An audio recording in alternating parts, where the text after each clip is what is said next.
Hey everybody! Thanks for tuning in to OmniDog's Vault. I'm OmniDog, and it's time for root beer reviews, where I have a root beer float. Today, we have a nice vintage Saranac root beer. 1888 it was brewed in, so it's like 100 years old or something. So this is a nice root brew float. So let's get right into the review. Today we're going to be talking about two books, Humanoids Savage Highway and Batman Face the Face Deluxe Edition. Let's get right into Savage Highway, where I give it a savage review because it turns out not all Humanoids books are good. As a matter of fact, this thing was a mess. We can start out with the art, which, as usual, is always. Hang on, I know this is not an R-rated video, so I'm trying to find some art that I can show you that's not R-rated. The art is beautiful, as usual, from a Humanoids book. It's in color, and let me make sure this is okay to show, because it does have some saucy parts in it, but the art is gorgeous in it. Here we have another pic. So what was my problem? What is my problem? What's my problem? I don't know. That's why I have a therapist. That's what I pay her for. You guys shouldn't have to be dragged into this mess. But Savage Highway, talking about a mess, this book was a wreck. It's a post-apocalyptic tale that starts, not sure when it is. I guess it's in the future, but a comet, I don't want to ruin anything, so I'm trying not to spoil it. But a comet hits the moon, and you look. That's the one cool thing about the book. You look up in the sky, and you see the moon in pieces. So that's pretty cool. That's where it ends. Uh, it's a post-apocalyptic tale that brings nothing new to the game. Um, it's got like after the apocalypse happened, hordes of men set up fortresses and have women as sex slaves, and they've got little fiefdoms, and they attack each other. Right, you've heard it all before, right? Boring. This brings nothing new to the genre. Um, it was adapted from a story written in the 70s. I mean, it could have been written in the 1840s with attitudes like this. It's got a female protagonist in it that is sort of strong but kind of wishy-washy. The woman in this book changes her mind and goes so many ways, so many times I got whiplash from it. The central conceit is that she wants to go. Her island gets attacked, where she's living with her family, and her sister gets carried away. She herself goes looking for her sister, and she gets captured by uh, gangsters who turn all the women get turned into sex slaves, and she gets turned into one. A bunch of fights are thrown in with various marauders that seem out of place. They do nothing to move the story along and sort of bog it down. Um, Fights just seem sort of to pop up at random. The woman's good with a bow and arrow, but sometimes she turns tail in a fight and doesn't fight. There's a she was a sex slave for a while, for 3 weeks or something, and which is very unpleasant. It doesn't go into it graphically, but you get the gist of the idea. There's a tiny bit of nudity in the book, but there's no graphic scenes like that. Um, but after being abused like that, she meets a loner on the road that she attaches herself to. He's a wordless, voiceless sort of cipher. He doesn't say anything. And within a couple of weeks, all of a sudden, she's sleeping with him, and that just didn't. what? How is she going from an abused woman to all of a sudden sleeping with this guy? That just didn't jibe with me. I It just seemed. I mean, I understand loneliness, but this one defied belief. I just didn't get it. The twist is the the moon, and I'm getting a little verklempt here because it's just a mess. I can't even put my thoughts together. It's such a mess. It really goes nowhere. Um, the woman's not strong. The men are stereotypical. Um, there maybe there's one good guy in it, and of course he gets captured and tortured, and they end up getting to Paris. I don't want to wreck it for you, but there are so many recycled tropes in this book that it belongs in the recycle bin. It's not very good at all. I I I can see why my friend Mike sold it to me, and Mike, I want my money back. Um, it's a humanoids book that is not particularly good, and I have trouble with that word particularly. Yeah, it's not worth your money. Don't bother with it. I didn't dig it at all, and I can't recommend it. So this book blows. So let's go to the next book. First, let's have a little root beer through my Stroon or my Spraw and some ice cream. Excuse me, I'm going to be a little self-indulgent here. But I gotta get before the ice cream melts. So Batman Face the Face.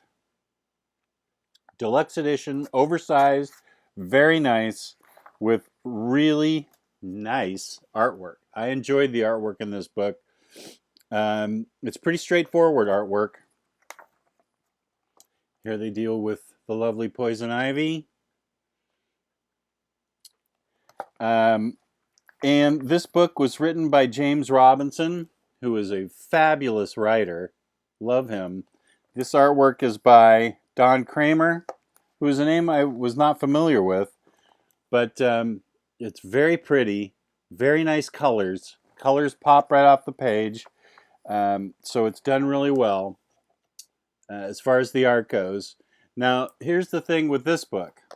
This book takes place right after the event, DC event called 52, which is where all the characters, Batman, Wonder Woman, Superman, disappear for a year. I haven't read that event, and I treated this book like I treat all X-Men books. I just jump into the X-Men book and I just go, okay, this must have happened, this must have happened, this must have happened. I'm going in anyway. Because for me to understand the X-Men, I'm going to have to start at X-Men 1 and come all the way through, and I'm not doing that. So I haven't read 52. This book makes me want to read 52. And before that, I got to read Infinite Crisis, and then I got to read something about Black Adam. I got a lot of work ahead of me when it comes to 52. But if you read 52, you will enjoy this book more, I think, than if you have not read 52. That said, I did enjoy this book because in it we get the Batman sort of that I grew up with, not Batman 66, not Space Batman from the 50s, but kind of the late 60s crime-solving Batman where he's the world's greatest detective. And what has happened is, in his absence, Two-Face is apparently reformed. He gets surgery, psychiatry, and Two-Face becomes Harvey Dent again, and Batman leaves him in charge of Gotham and keeping it safe from the criminals, which is interesting. Interesting right there. So this is when Batman comes back from whatever sabbatical those heroes took. Batman comes back, and tells Harvey, "Thanks, dude. Your services are no longer needed. I'm back." The pacing was good, the art was excellent, and what I really liked was that it harkened back to that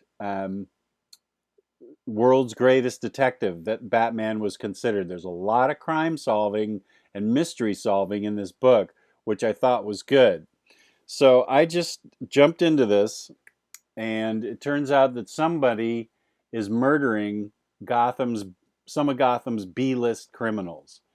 And Harvey Dent has come under suspicion as being the overzealous protector of Gotham. Now, I like the story. There is a tired trope in there. I'm using that word trope a lot. The bit about Two-Face, well, Harvey Dent talking to himself in the mirror and seeing Two-Face looking back at him. Harvey looks into the mirror, sees Two-Face looking back at him. You can see where this is coming, and you can see where this is going from a mile away. Um, there's nothing interesting about that part. Um, what's good about it is this emphasis on solving the mystery, and the fact that Batman and Robin, it's the Tim Drake Robin. Batman realizes he needs a Robin to balance his darkness. He's so dark, he needs somebody to balance that. And in this book, he comes to that realization of why Robin's so important. And I thought that was a cool bit. Um, so it would help a lot if you knew 52, if you knew the story of 52, but it's not a hindrance. It's a solid read. And it's good at bridging the gap between um, 52 and Grant Morrison's, which follows right on top of this book. Right after this book is when Grant Morrison takes over Batman and Robin. And of course, everybody knows how great that was. So I would say that this book is, hold on, I need a sip of root beer. That's right, I wrote a theme song for it, root beer float. So this book is a solid read. I don't think it's essential, but I think it's fun and, as I said, a good gap filler and made better if you know the story of 52. So maybe maybe you buy it, maybe you don't. I'm happy to have it, and I'll probably go back and reread it at some point. So take on me dog's advice. Maybe you buy it. Get it. It's a $35 book. You can get it for half off that, just about 45% off on in stock trades. It's very well made, very nicely colored, very well done. And I think that it's probably a pretty good buy. Do not buy this book. Do not rent this book. Do not look at this book. Don't even look at it anymore. Pretend it doesn't exist. Savage Highway. I savaged it. Now I got a couple of minutes left, so I'm going to just tell you why I like one thing, and that has something to do with comics. It's the Marvel Legends Build-A-Figure from the Guardians of the Galaxy line, and this guy's name is Titus.